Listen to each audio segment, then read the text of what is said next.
News 18 के digital platform में आपका खैर मकदम में हूँ, आपके साथ मुदस्सिर मीर। ईरान ने इसराइल पर भरपूर हमला किया, तुलबी पर मिसाइल की बारिश की गई।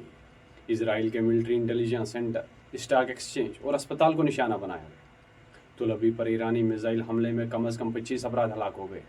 इसके साथ साथ ईरान ने दीगर मकामात पर भी मिसाइल दागे। ईरान के इन हमलों से इसराइल बरहम है। इसराइल के अस्पताल और स्टॉक एक्सचेंज को मिसाइल हमले में तबाह करने के बाद ईरान के सुप्रीम लीडर आयतुल्लाह अली खामनाई ने बड़ा बयान दिया है। उन्होंने पोस्ट में लिखा, मैं अपनी प्यारी कौम से कहना चाहता हूँ कि अगर दुश्मन को ये एहसास हो गया कि आप उनसे डरते हैं तो वो आपको कभी नहीं छोड़ देंगे। आपने अब तक जिस जुर्रात और तर्ज अमल का मुजाहिरा किया है, इस अज़म के साथ इसे जारी रखिए। हौसला और ताकत के साथ अपने मौक़िफ़ पर डटे रहिए। इनके इस बयान से ज़ाहिर होता है कि अमरीकी सदर डोनाल्ड ट्रंप की धमकियों और इजराइल के हमलों के बावजूद ईरान हथियार डालने के मूड में नहीं है। इसराइल पर तेज़ रफ्तार हमले करके ईरान ने ये साबित करने की कोशिश की कि वो किसी से नहीं डरता है।